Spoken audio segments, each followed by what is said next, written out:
Olá, seja bem-vindo a mais um vídeo do Investidor Estudioso. Eu sou o professor Eloy Machado e hoje vamos conversar sobre ETFs. O que são os ETFs? E antes da gente começar, você achou que eu ia pedir like, né? Like também é importante. Mas eu quero te avisar que não é um vídeo de recomendação de nada. Eu não posso fazer recomendações, não quero fazer recomendações, não é esse o objetivo do vídeo. O objetivo é educacional, é te ensinar o que é um ETF. Eu vou ter que falar de exemplos, né? Falar de nomes de ETFs, mas nada do que eu falar é recomendação, tá bom? Simplesmente é para você saber o que é, para você poder procurar, pesquisar, se informar melhor e ter mais opções para investir o seu dinheiro. Beleza? Então, é isso aí. E não deixe de dar o seu like, é claro. Mas vamos lá. ETF, gente, é uma sigla em inglês para Exchange Traded Funds, que seriam fundos de investimentos negociados na Bolsa de Valores, mas eles têm uma característica extremamente especial e importante. Eles replicam um índice. Como assim? Vocês lembram o que é um índice? A gente tem um vídeo sobre isso, eu acho que vale a pena você assistir esse vídeo, por quê? Porque se você vai investir num ETF, é importante que você entenda em que ele está seguindo, quer dizer, se ele replica um índice, saiba o que é um índice, tá? Claro que eu vou falar rapidamente o que é um índice, né? Se você não sabe o que é ou se você não lembra o que é. É uma lista de ativos que tem a intenção de medir a valorização de alguma coisa. Então, por exemplo, nós temos o índice Bovespa, o índice mais importante da Bolsa Brasileira, o índice Bovespa. Você fala assim, a Bolsa valorizou 3% no dia não sei das quantas. A Bolsa caiu. Como assim a Bolsa caiu? Na verdade, o índice, e esse índice é uma lista de ações que vai ter a sua média de valorização calculada de acordo com as regras daquele índice, e ele consegue medir, variou para cima, para baixo, subiu, caiu, e um fundo que siga o índice Bovespa vai ter as mesmas variações. Então, isso que é o legal. O índice é uma conta matemática que tem algum objetivo de ver a valorização de alguma coisa, tá? E você pode investir nisso. Então, eu quero investir no Bovespa. Como assim no Ibovespa? Eu quero ter a mesma valorização que a Bolsa Brasileira tem. Eu consigo? Sim. Você investe num ETF que segue o Ibovespa, tá? Então, vamos lá. Gente, os ETFs listados aqui na B3, e tem vários, a gente vai ver daqui a pouco, eles sempre terão final 11, tá? Sempre terão final 11. Então, exemplos de ETFs. Daqui a pouco eu falo mais sobre cada um deles. Então, nós temos o BOVA11, IVVB11, China11, Gold11. Agora, cuidado, nem todo final 11 é um ETF. Nós temos final 11 para fundos imobiliários, nós temos final 11 para units, né, que são aqueles combos e ações. Então, tomar cuidado. Todo ETF listado na Bolsa é final 11? Sim, mas nem todo o final 11 é um ETF. Você poderia falar para você, espera um pouquinho, professor, mas eu acho que eu já vi ETF com final 39. É porque o final 39 são as BDRs de ETFs listados nas bolsas estrangeiras. Então, um ETF listado lá em Nova York, na Bolsa de Nova York, tá? Eu consigo investir nisso? Consigo, por meio de uma BDR, que a gente ainda não explicou o que é. Vai ter um vídeo sobre isso, mas ainda não foi feito, tá? Então, uma BDR que replica um ETF estrangeiro. E aí o final dele é 39. Os nossos ETFs, tá? Que eventualmente pode inclusive seguir um índice estrangeiro, não tem problema nenhum, mas é um ETF listado na B3, tem final 11, tá bom? Então vamos lá, de novo. Como que é esse lance de seguir um índice? Então vamos ver exemplos de ETFs, tá? Por exemplo, esses 5 que estão aqui, BOVA11, BBOV11, BOVV11, todos esses aqui, eles replicam o Ibovespa. Eu falo assim, mas por que tem 5? É porque determinadas instituições podem lançar esse fundo de investimento e você vai ter, então, o BOVA11, que é de uma instituição, o outro que é de outra. Então, o Itaú tem um fundo desse, o Bradesco tem, o Banco do Brasil tem, sabe? Assim, mas como que eu faço para escolher? Aí vai um pouco da experiência de você, sabe, dar uma pesquisada, ver o que o pessoal comenta em termos... O mais importante deles, em termos de negociação, é o BOVA11, tá?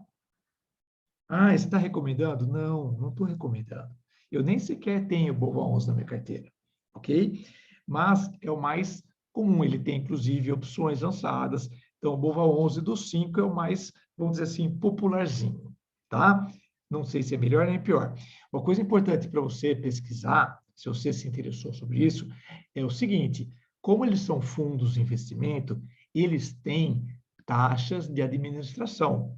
Elas são pequenas porque não tem muito trabalho você gerenciar um ETF. O ETF ele vai seguir algo que já existe, né? Então você vai copiar algo. Então não tem tanto trabalho assim. Então as taxas são geralmente baixinhas. Mas entre as opções, você eventualmente vai ter alguns com taxas maiores que outros. E aí, de repente, é um critério interessante você escolher um ETF, falar assim, qual dos 5 eu vou escolher? Talvez pensar em escolher o que tem menor taxa, né, de administração. Eu não sei qual é, li recentemente que o do Itaú, eles baixaram a taxa deles, tá? Porque o mercado começa a ficar competitivo, isso é muito bom quando você tem várias opções de produtos. Eles têm que competir para conseguir o seu dinheiro. E nisso daí a gente vai ter maiores vantagens, né? Então, outros ETFs. Então, já falamos do replicar o Ibovespa, né? Temos também ETFs negociados aqui no Brasil que replicam índices estrangeiros, né? Então, você já deve ter ouvido falar do S&P 500, é um índice, um dos mais importantes índices mundiais, ele tem as 500 ações mais importantes da Bolsa Americana, né?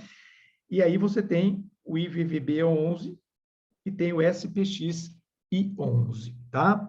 O IVVB11 é o mais popularzinho, é o mais conhecido, e como ele segue um índice estrangeiro, ele tem uma particularidade. Ele também está sujeito às variações do dólar. Por quê? Porque a variação desse índice é baseada em empresas que estão cotadas em dólar, entendeu?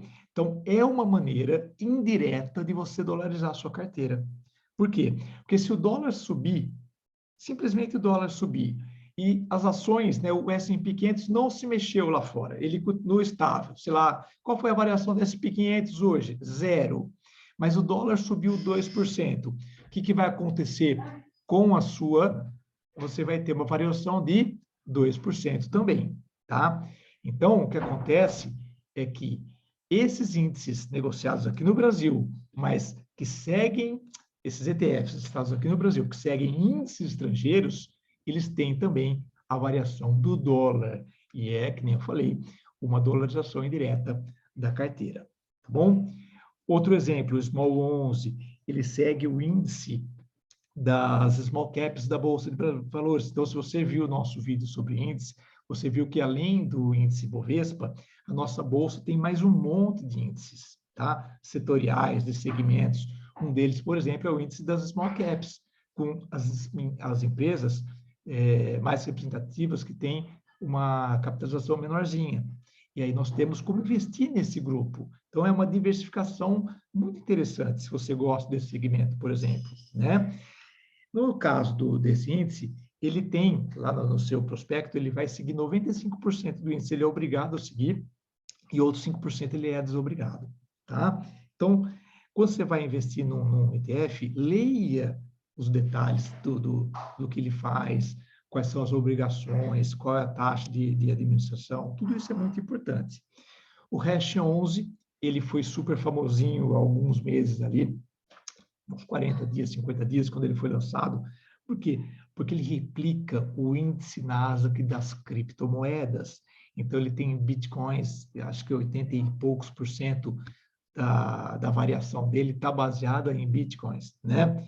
E, então, ele, assim, aquela febre, o Bitcoin valorizando que nem louco, quando esse ETF foi lançado, era uma maneira extremamente interessante de você investir em bitcoins, sabendo, né, tem que saber que a oscilação é absurda, né, ele sobe, cai, uma volatilidade tremenda, então você tem que saber muito bem o que você está fazendo, né, inclusive, atualmente ele está super depreciado, por quê? Porque depois que ele foi lançado, o Bitcoin caiu e caiu muito, né? Então, esse índice começou valendo, esse ETF começou valendo 50 Hoje ele está valendo 30, uma perda de 40%. Não é pouca coisa, tá? Mas é uma maneira interessante de você se expor à valorização dos bitcoins. Por quê? Porque ele replica o índice Nasdaq das criptomoedas, tá? Lembrando de novo que como é um índice estrangeiro, né, lá da Nasdaq, ele também está sujeito às variações do dólar, tá certo?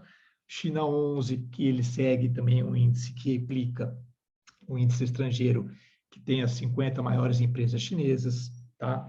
Tech 11, que ele segue um índice que tem 10 empresas de tecnologia, né?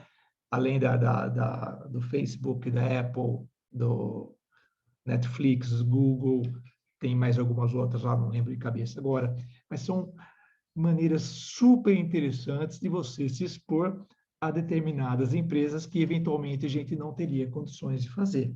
E tem um monte. Mas como é que eu vou descobrir quantos tem, né?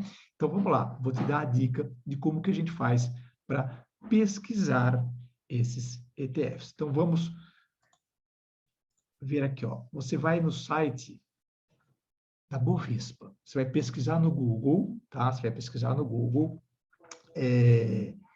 ETF listados na B3. E você vai cair nessa página aqui que você está vendo, ó, tá? É a página da própria B3. Ele tem todos os ETFs que estão listados aqui. Aí você vai chegar no final da página, você vai ver que tem uma página 2. Se você mudar aqui, ó, para 40 ativos, você vai ver todas elas na mesma página. E aí, o que você faz assim, eu me interessei em saber, por exemplo, o TEC, né? Então, você vai lá, vai entrar no TEC, você vê os detalhes, tudo, inclusive tem o site onde você consegue ver o que ele negocia. Aí esse site já não é mais a Bovespa, tá? Então, olha aqui as empresas, ó. Então, Facebook, Apple, Amazon, Netflix, Google, Alibaba, Baidu, ou seja, ele também investe em ADRs, né? Nvidia, Tesla, Twitter, tá? E aí vai. Então, é muito interessante, porque com isso, né, com essa possibilidade de investimento, abre muitos horizontes, tá bom? Mas sempre lembrando que ao fazer isso, você está muitas vezes se expondo também ao dólar. Isso pode ser interessante, mas isso depende do perfil de cada um, tá bom? Então, é isso aí, gente. Espero que eu tenha conseguido explicar direitinho o que é, que você tenha entendido. Se ficou alguma dúvida, põe lá a pergunta nos comentários, tá certo? Eu vou tentar te ajudar lá. Beleza? Então é isso aí. Um grande abraço. Até o próximo vídeo.